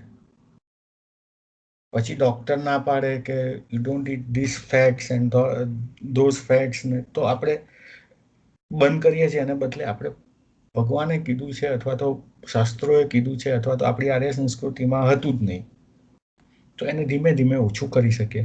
હવે baby food, cocoa, soft drinks, sev, Maggi, Peppy, instant mix, pickles, atta, આ બધું જે આપણે રેડીમેડ વાપરવા લાગ્યા, પ્લાસ્ટિકની બેગોમાં પેક કરેલું. હવે પછી એના પાછા એ કોન્સેપ્ટ આવ્યા કે પ્લાસ્ટિકમાં પેક કરેલું એટલે એમાં આ ટાઈપના બીજા તત્વો આવ્યા, અથવા એલ્યુમિનિયમ ફોઇલથી પેક કરેલું એટલે એનાથી આ રેડિયેશન આવ્યું, રિએક્શન આવ્યું, ફલાણું આવ્યું, ઢીકણું આવ્યું. એટલે આ બધી જ વસ્તુને આપણે સમજવાની કોશિશ કરવાની છે. હજારો પ્રશ્ન છે આપણા મગજમાં, અને એક સૌથી મોટો ફાયદો એ છે અત્યારે આ વિષય લેવામાં કે આપણને આ પેન્ડેમિકે સમજાવી દીધું અંદર ઊંડે ઊંડે કે આપણી જે અમર્યાદ લાઈફસ્ટાઈલ થઈ ગઈ હતી ને એના કોન્સિક્વન્સીસમાં આપણે આ બધું ભોગવ્યું છે. અને સમોર એને કંટ્રોલ કર્યા પછી ઘરમાં બેસી રહીને પણ આપણે જીવી શક્યા છીએ એમ.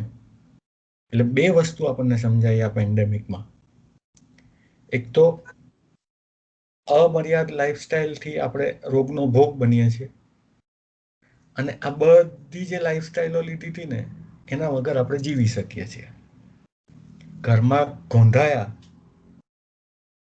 પછી તમારી પાસે રસોઈ કરવાનો ટાઈમ રહ્યો, ઓફિસે તો જવું જ પડે એ કોન્સેપ્ટ બી નીકળી ગયો.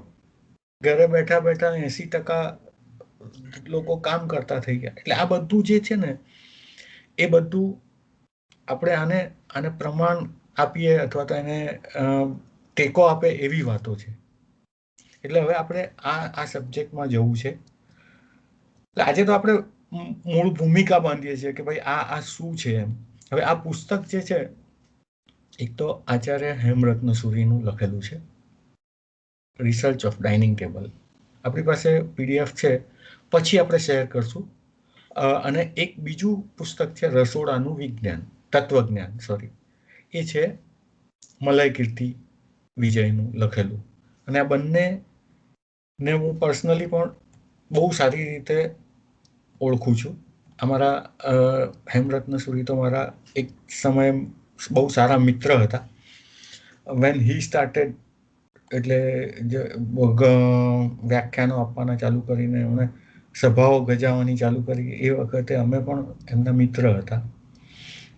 અને એટલે મને ખબર છે કે એમણે જે છણાવટ કરી છે બહુ સુંદર રીતે કરી છે બધા વિષયની. એટલે એ સબ્જેક્ટોને આપણે લઈએ. કેટલીક વખત આપણે બુક્સમાંથી રીડ કરશું થોડોક પાર્ટ આપણે આમ જ સમજવાની કોશિશ કરશું. અને આ થોડાક વધારે સેશન્સ જશે વિષય આપણે લેવો છે. હવે એ છે ને એ વસ્તુ એક શારીરિક હેલ્થ અને મેન્ટલ હેલ્થ પણ એની સાથે જોડાયેલી છે. જેમ જેમ આપણો ખોરાક શુદ્ધ થશે અથવા તો જેમ જેમ આપણે એને સમજતા જઈશું એમ આપણી મેન્ટલ હેલ્થ પણ સારી થતી જશે. આ જે અઢળક દવાઓ, અઢળક ફાર્માસ્યુટિકલ કંપનીઓ બધાના જે પમ્પિંગ છે કે આ છે એ બધાની સામે આ જ્ઞાન લેવું આપણે માટે જરૂરી છે. હવે આપણે કેવું છે કે મનને પણ ચાર્જ કરવા, તો ચાર્જ કરવા માટે શું આવ્યું તો કે વ્યસનો આવ્યા. આમ અત્યારે ચા પીધી તો અડધો કલાક, 2 કલાક, 3 કલાક માઇન્ડ ચાર્જ થઈ ગયું. પાછા 3 કલાકે ડાઉન થાય એટલે 1 કપ ચા પીવાની અથવા તો 1 તમાકુની પડીકી આમ દબાવી તો 3-4 કલાક પાછું ચાર્જિંગ થઈ ગયું.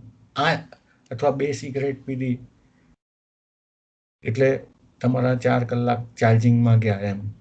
આ જે બધા જે છે ને એ ચાર્જિંગના બહારના સાધનોને બદલે અંદરથી આપણે ચાર્જિંગ કેવી રીતે થાય મનનું એ પણ આવે સબ્જેક્ટ. એટલે આ બધું આપણે લેવું છે આ વિષયમાં. તો આ વિષયમાં થોડુંક આપણે વાંચશું, થોડુંક વિચારશું. હવે આપણે જીતવું છે કોને તો કે મનને. આપણે બધી વાતો કરી કે મન આમ છે, ઇન્દ્રિયો પર વિજય મેળવવાનો છે, આ કરવાનું છે, તે કરવાનું છે. તો મનને જીતવા માટે ક્યાંથી શરૂ કરવાનું? તો કે દ્રષ્ટાંત આવે છે કે નંદ વંશનો નાશ કરવા માટે અને મૌર્ય વંશની સ્થાપના કરવા માટે ચાણક્યએ પ્રતિજ્ઞા કરી કે હું આ નંદને હરાઈશ અને હું કિંગ મેકર બનીશ અને હું મારા રાજાને મૂકીશ કે જે હિન્દુસ્તાનનું કલ્યાણ કરે, જનજનનું કલ્યાણ કરે. એ રીતે હું એક રાજા મૂકીશ. હવે આમાં એણે ઘણી વખત એફર્ટ કર્યા. સીધો જઈને પાટલીપુત્ર પર કંઈક હુમલો બોલાવે, થોડા સૈનિકો ભેગા કરે, ધમ પછાડા કરે. પણ પાછો નંદ પણ પાવરફુલ હતો he has power, he has rule, તો એ એને હંમેશા કચડી કાઢતો હતો ને પાછો બચીને ભાગી જતો હતો ચાણક્ય. હવે ચાણક્યએ ચંદ્રગુપ્તને તૈયાર કર્યો, તો પછી એ લોકો જંગલ, ત્યારે તો ભાગતા ફરતા હતા એટલે એક જંગલમાંથી જતા હતા, તો એક આદિવાસીની ઝૂંપડી પાસે એ લોકો ઊભા રહ્યા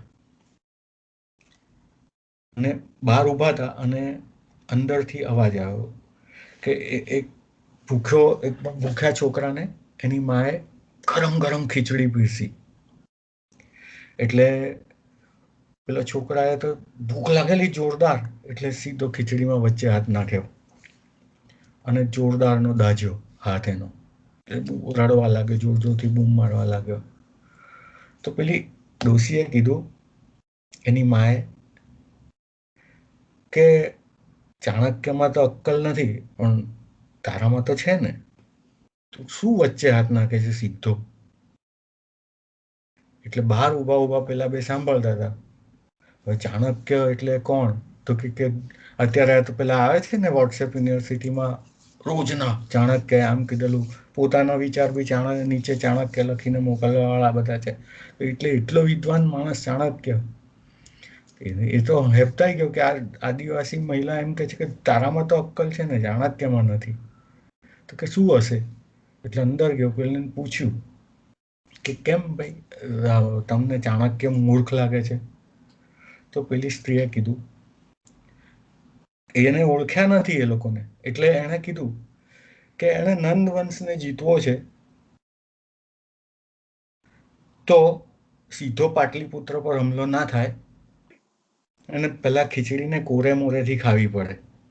એટલે જેમ જેમ કોરે મોરેથી ખાવ ને એમ અંદરનો ભાગ ઠંડો થતો જાય. એટલે આજુબાજુના પેલા ગામડાઓ જીતો, લોકોને જીતો, લોકોના મનને જીતો અને પછી પાટલીપુત્ર પર હુમલો કરવો જોઈએ ચાણક્યએ. એટલે હું આ છોકરાને કહું છું કે સીધો અંદર વચ્ચે હાથ નહીં નાખે. એટલે ચાણક્યને પણ થયું કે આ તો મારા દેશની એક આદિવાસી મહિલાને પણ આટલું જ્ઞાન છે, સાલું હું કેમ ચૂકી ગયો? અને પછી તો હિસ્ટ્રી થઈ કે આજુબાજુના લોકોને પોતાની તરફ કરીને અને બધા રજવાડાઓને ભેગા કર્યા ને પછી હુમલો કર્યો અને નંદવંશનો નાશ કર્યો. એટલે કહેવાનો મતલબ શું છે કે પહેલા આત્માને પામવો છે, આત્માને પામવો છે, આત્માને પામવો છે, પણ એમાં સીધા જવા કરતા આજુબાજુની જે શુદ્ધિઓ છે ને, પ્રવૃત્તિઓની, ખાવા પીવાની, પછી સામાયિક વગેરે, ક્ષમતા વગેરે, વિવેક વગેરે ગુણો, જે બધા જે ગુણો છે ને એને ધીમે ધીમે ધીમે ધીમે એક એકને આત્મસાત કરતા કરતા જશું ને તો આત્મા પર હુમલો થશે. એટલે આ એક એક્ઝામ્પલ એમાં આપેલું કે ભાઈ આ ચાણક્ય આ રીતે, એટલે આપણે પણ એને જીતવું હોય તો એક માસ્ટર પ્લાન બનાવવો પડે કે આટલી આટલી વસ્તુમાં આપણે ફેરફાર કરશું પછી આત્મા તરફ આરામથી જઈ શકશું. અથવા તો જે ધારો કે ધ્યાન કરવાનું હોય તો કોન્સન્ટ્રેશન શેના પર રાખવું, કેવી રીતે કરવું, તો એ પહેલા શું તો કે શ્વાસ પર ધ્યાન આપો, પછી નિરાકાર તરફ જશો. એટલે આ જે છે, એટલે જે પોતાના મનને કંટ્રોલ ન કરી શકે એ જગતમાં કોઈને કંટ્રોલ ન કરી શકે. એટલે આ એક બેઝિક છે. આપણે આજે ભૂમિકા જ બાંધીએ છીએ, એ ભૂમિકા પછી આપણે ચાલુ કરીએ એટલે આપણા ખોરાકની વેરાયટીઝ વધતી જાય છે. ક્યાંય તમે જશો તો 5 ફરસાણ, 3 મીઠાઈ, ક્યાંય પણ જમણમાં જશો કોન્ટિનેન્ટલ, ઇન્ટરકોન્ટિનેન્ટલ, ફાણાનું ઢીકણું, બધા કાઉન્ટરો બનાવે છે. 500 કાઉન્ટરો બનાવે છે. ભૂખને ટેકલ કરવાનો કોઈ કાઉન્ટર નથી. એટલે એ જે છે ને એ આ આહાર શુદ્ધિ આપશે. હવે આહાર શુદ્ધિમાં આયુર્વેદમાં 3 વિભાગ છે, વાત, પિત્ત અને કફ. હવે એ વાત, પિત્ત અને કફ જે છે, શરીરના જે 3 મૂળભૂત તત્વો છે, એ મૂળભૂત તત્વોનું બેલેન્સિંગ, સંતુલન એ ખૂબ જરૂરી છે. અને જ્યારે આ આહારની શુદ્ધિ થશે ને એટલે વાત, પિત્ત અને કફની શુદ્ધિ થશે અને સંતુલન થશે. એવું ચરક સંહિતા કહે છે કે આહાર શુદ્ધિ આવે તો જ વાત, પિત્ત અને કફ એ ત્રણેય પર સંતુલન આવે, અને એ સંતુલન આવે તો જ હેલ્થ થાય. બાકી બધાને અનુભવ છે કે વાયુ થઈ જાય, પિત્ત થઈ જાય, કે આ થઈ જાય, કેટલી દવાઓ ખાવ 2-4 કલાક સુધી તો ચેન ન પડે. એ આ બધું બધાના મૂળમાં તમે જ્યારે રિસર્ચ કરશો અંદરથી તો તમને ખબર પડશે કે સાલું આજે આ ખવાઈ ગયું ને ખોટું હતું, આ ખવાઈ ગયું તો ખોટું હતું. એટલે એ બધાને સમજવું બહુ જરૂરી છે. એટલે આપણે આ વિષયને લેવાનો છે. હવે આજે ભલભલા રોગો આવતા જાય છે, ભલભલી દવાઓ આવતી જાય છે, પણ હેલ્થ માટેની જાગૃતિ નથી આવતી. એટલે આપણે આ વિષય લઈએ છીએ. હવે આપણે એ વિષયમાં ખાલી એનું બેઝિક સમજીએ કે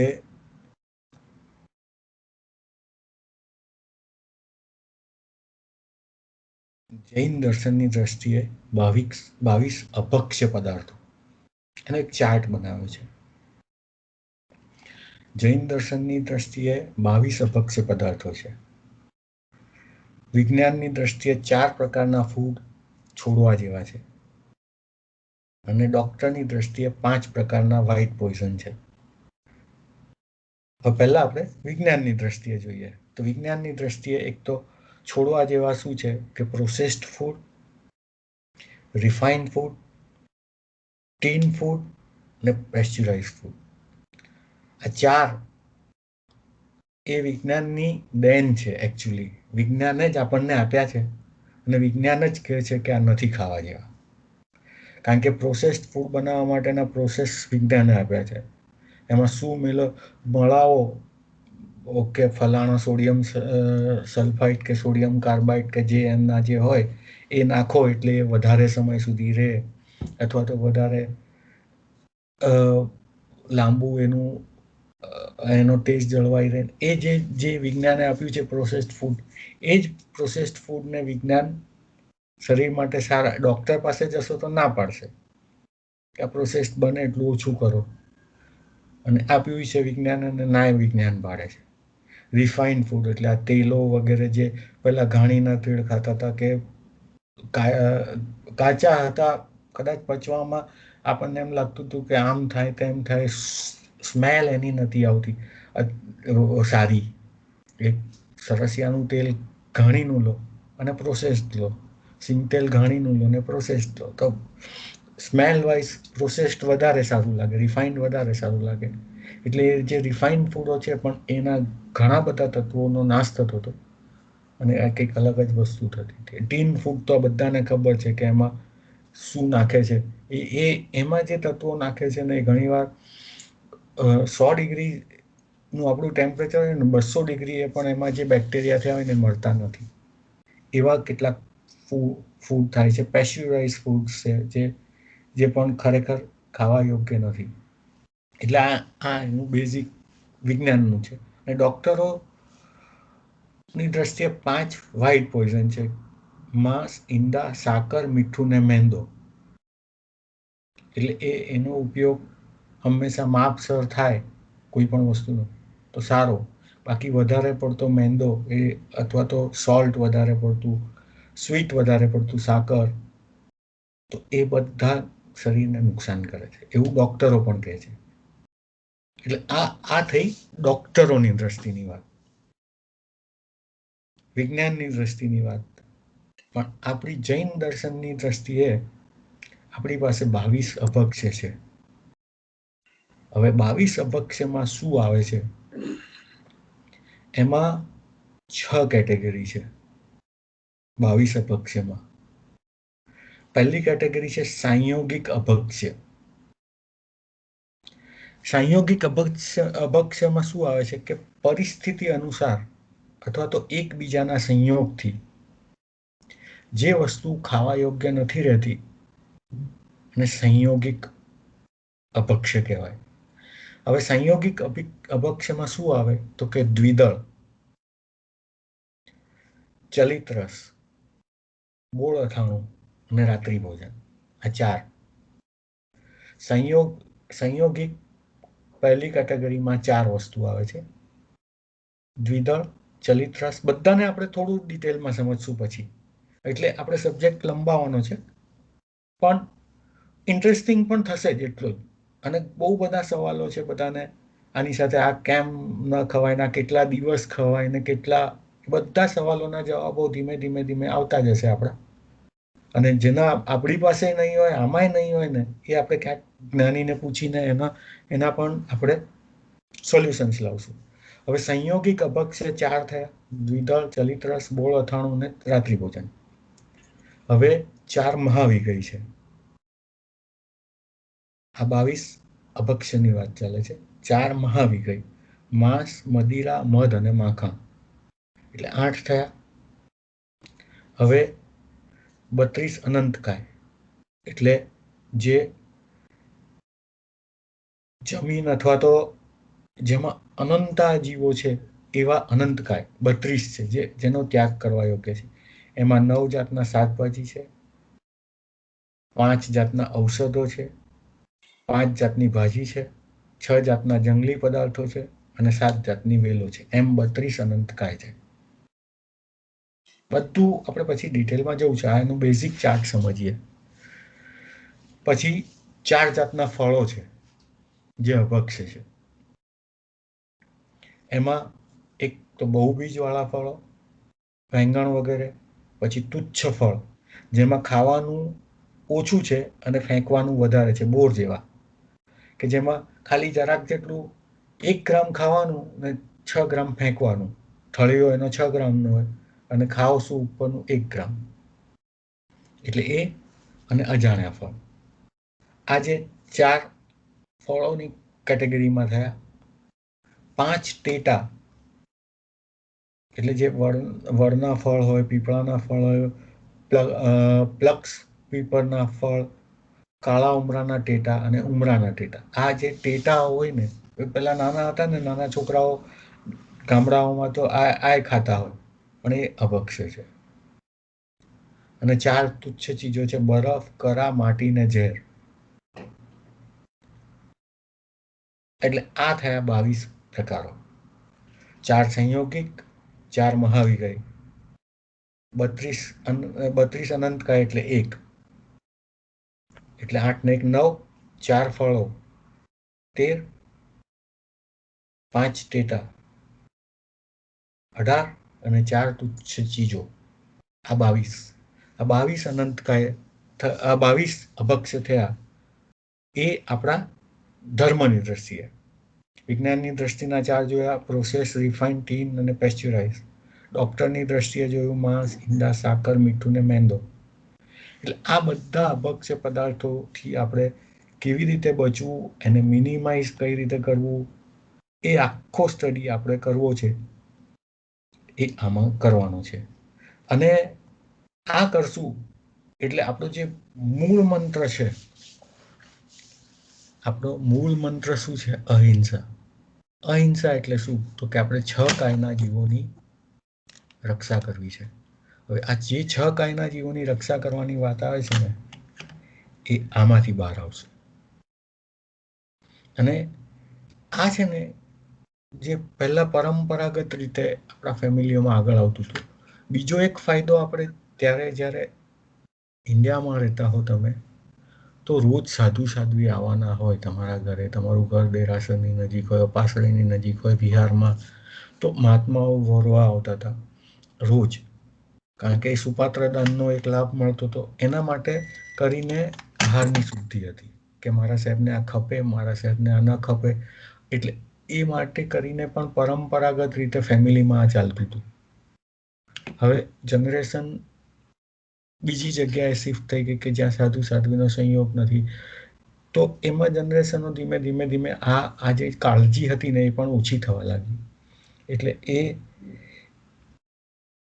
વાત આયુર્વેદની દ્રષ્ટિએ, ધર્મની દ્રષ્ટિએ અને આર્ય સંસ્કૃતિની દ્રષ્ટિએ જે પણ અયોગ્ય છે ને, એ બધી વાતોને સમજવાનું આપણે કોશિશ કરવાની છે આ વિષયમાં. બરાબર?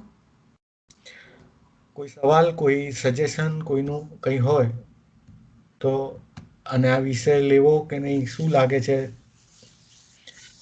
રવિભાઈ? સંદીપભાઈ, ને આઈ થિંક આપણે 2-3 વાર પહેલા પણ ડિસ્કસ કર્યું છે, પણ it would be really good.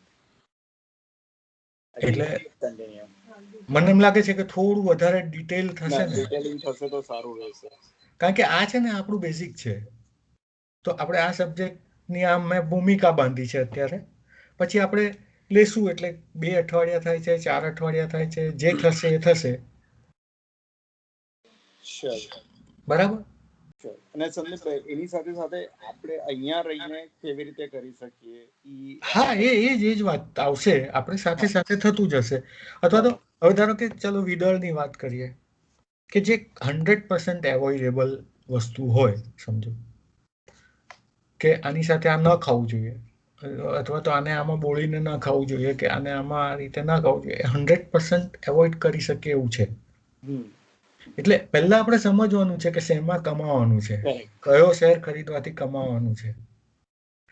પછી આપણી જેટલી તાકાત હોય એટલી તાકાત લગાવીને ઇન્વેસ્ટ કરવાનું. બરાબર. એટલે પેલા પાસે તો, ભગવાન પાસે તો આખું ઇનસાઇડર ઇન્ફોર્મેશન હતી કે આમાં નેટ કમાવાનું છે તારે, અને તું આ જ ભાવમાં કરી શકવાનો છે.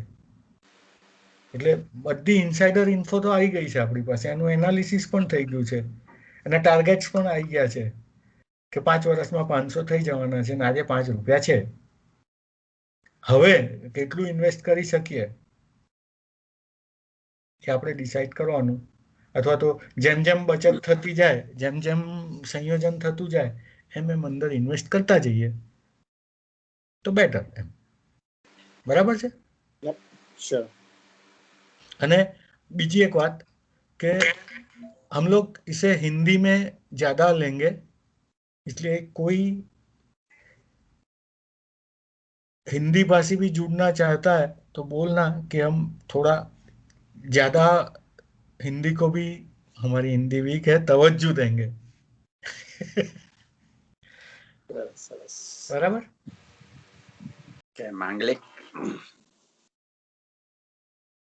નમો અર્યંતાણમ, નમો સિદ્ધાણમ, નમો આયર્યાણમ, નમો વચાણમ, નમો લોહી સવસાવણમ, એસો પંચન મુક્કારો સૌ પાવપણાસનો મંગલાન ચ સભ્યસિમ પડમમ હવૈ મંગલમ.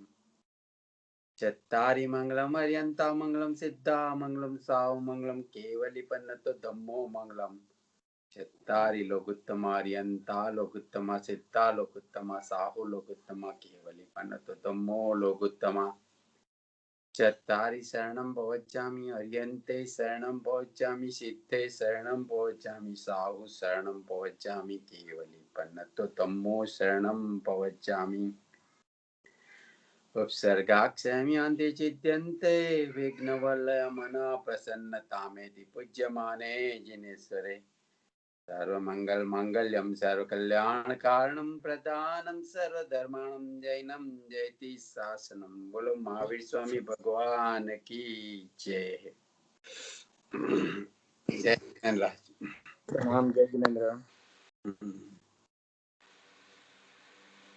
નમ્રતાબેન તમે બંધ કરો કે હું બંધ કરું? જય જિનેન્દ્ર. Thank you.